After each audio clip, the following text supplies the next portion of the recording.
وطالب وشده عشان تحللوا ازمته. هنشوف الكلام ده ونعود معكم مره ثانيه ده.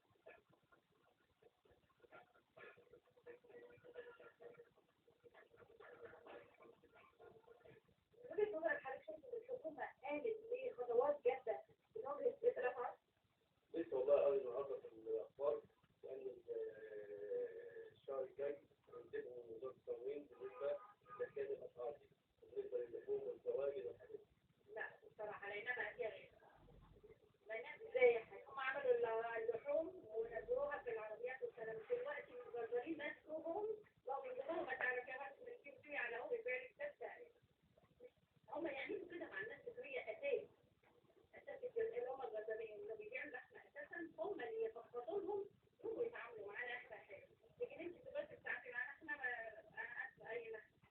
ايوه اكيد خطوات كويسه ولكن برضه يكون برضه في خطوات ثانيه. الجامعات الجامعات التاريخيه برضه كويسه في حاجات كتير.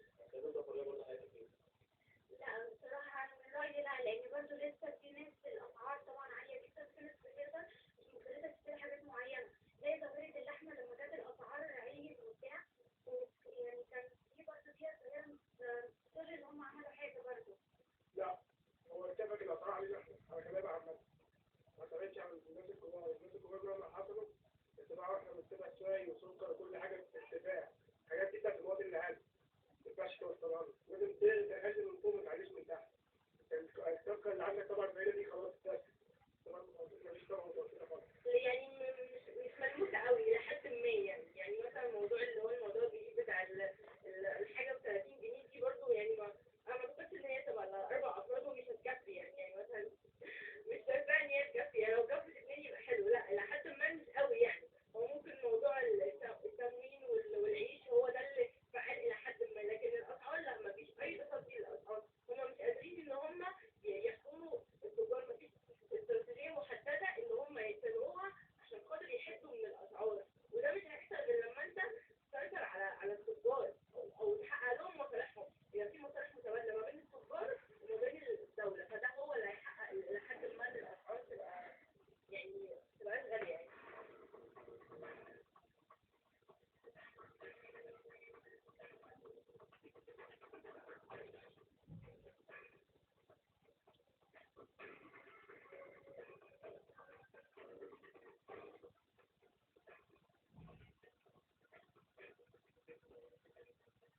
عودنا معكم مرة ثانية أعزائي المشاهدين وزي ما حضراتكم شفتوا يمكن ردود الشارع المصري كان شكلها إيه.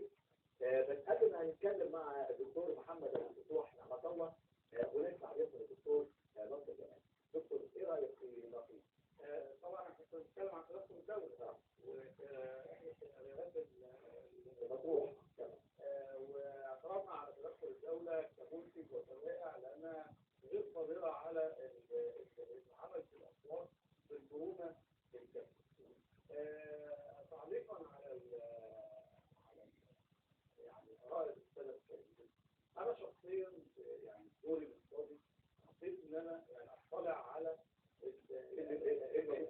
الوجبه الموجود هنا دخلنا وجبه مصريه او وتوجهت المجمع السياسي في المنطقه الرئيسيه في مصر الجديده ولقيت سالت عن الوجبه دي قال لي في وجبه متاحه هي وجبه واحده اللي متاحه معانا.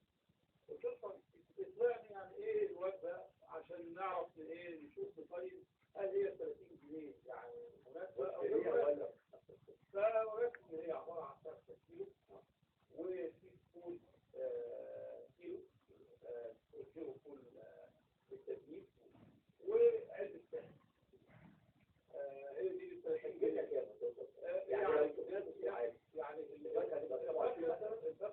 الفرخه عباره عن كيلو فرخه كيلو موجوده 15 جنيه و20 جنيه اي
والصناع يبتدوا بدأ يشتري المطبوعات والخامات ويشغل المصانع يحتاج أو يحتاج الدولة، وبعد كده بقى ينزل المنتج منه هو للمواطنين، فتحكم في الأسعار لوحده، وفي نفس الوقت اتفرج على المطبوعات أسعار معينة والإنتاج أسعار معينة، فبقى الناس شغالة بكل شيء.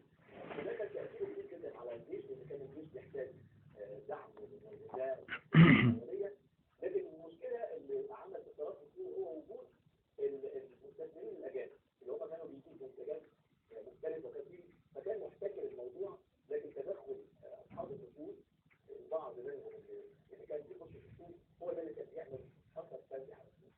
تجربة أمنية محمد علي، بس كانت التجربة هي في مصلحة الدولة، الدولة كلها تتجه فيه اتجاه واحد فقط، هي انها هتاخده او زي ما محمد علي عاوز يعمل يتوسع، وكان بيقدر بكيان اقتصادي جديد. لكن المواطن كان كله محدود في دخله، محدود في اكله، محدود في كل شيء، يبدو ان هو خلاص اصبح عامل بس كانت ظروف مختلفه، وكان يصل ان هو الدوله تكون احداث الاحتكارات، يعني الاحتكارات الخاصه حول استثمار الدوله، يعني الدوله تبقى المحتكر الوحيد في الانتاج والتصدير.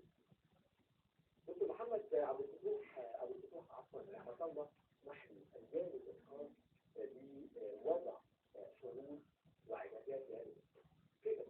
تمام. هو طبعا يعني الدولة اتأخرت، أو خلال العقدين الثلاثة الماضيين ما كانش لها دور محسوس، سواء كان على مستوى تخطيط الاقتصاد أو على مستوى التدخل في الأسعار. يعني أنا ممكن آخد سياسات اقتصادية من غير ما أسعر، من غير ما أدخل كمنتج، دي حاجة. حتى ده الدور ده ما كانش موجود. في نفس الوقت بالنسبة لارتفاع الأسعار الفترة الماضية، ده ناتج عن إيه؟ ده ناتج عن يعني جزء منه ناتج عن ارتفاع أسعار العملة أو انخفاض سعر الجنيه وارتفاع أسعار العملة الأجنبية، فبالتالي بيأثر على معظم الأسعار. إحنا عندنا المستهلكين في التقرير كانوا بيشتكوا من ارتفاع الأسعار عموما، وده عندنا الحقيقة أزمة خطيرة جدا. ليه؟ لأن إحنا عندنا أما نلاقي فيه إحصائيات بتقول إن 60% من الشعب المصري بيعاني، بالذات في صغار السن، بيعاني من أنيميا وأمراض سوء التغذية، فدي مشكلة لأن ده بيأثر على القدرات العقلية والجسمية. أما بنلاقي إن إحنا عندنا 50% من الشعب المصري تحت خط الفقر، فدي مشكلة ولازم متخذ القرار يتدخل. أما بنلاقي إن عندنا المشاكل الاقتصادية والاجتماعية لها دور رئيسي، وإن عندنا أكثر من الثلثين فعليا حسب المعدلات العالمية، ثلثين السكان تحت خط الفقر، تمام؟ فدي برضه من الحاجات اللي بتوقع بنفس الخطر عند متخذ القرار. بنلاقي إن عندنا مثلا لما متخذ القرار حاول يتدخل ويضبط الأسعار، بدأ إن هو مثلا يعرض وجبات. الوجبات دي هو ما عملش حاجة، هو مجرد إنه بيعمل توليفات سلع موجودة في السوق، يعني مثلا باكج التوليفات دي أو الباكج ده مثلا بيتكلم على فرخة وكيلو بقول كذا كذا رينج 30 جنيه أو كيلو لحوم مجمدة أو طيب إحنا عندنا ممكن يعني نوجد حلول جذرية وفعالة بسياسات موجودة، سواء على الأجل القصير أو المتوسط أو الأجل الطويل، وفي نفس الوقت بالنسبة للبيئة الاقتصادية والسياسية والبيئة يعني إصلاح هيكلي. فإحنا عندنا مثلا أما بنتكلم على أسعار اللحوم عندنا في مصر، وإحنا عندنا أما يبقى عندنا 60% من السكان بيعانوا من الأنيميا، وبالذات السن الصغير، دي كارثة. فلازم هو يتدخل ويعالجها. هيعالجها عن طريق بقوليات زي بدائل اللحوم، هيعالجها عن طريق لحوم ومنتجات لحوم وألبان، هيعالجها عن طريق اللحوم البيضاء، هيعالجها عن طريق اللي هي مثلا برضه الأسماك وغيرها.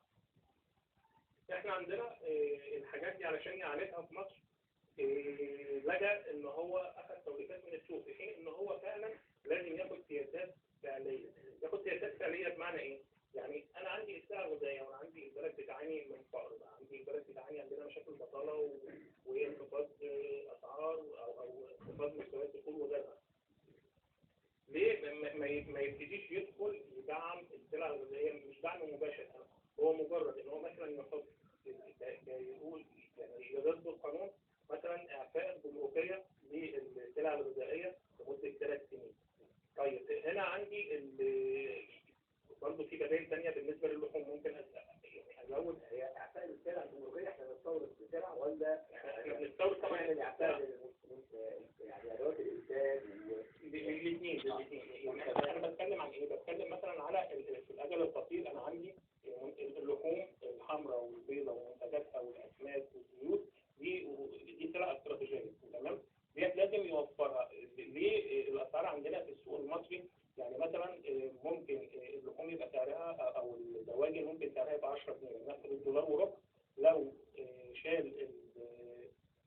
والجمارك في بعض القطع فيها بتوصل 75 سنت يعني دولار الا ربع، فممكن نوفرها باسعار يعني مقبوله من المستهلك ونرفع معدلات الاستهلاك. الضرايب هنا ضريبه مبيعات؟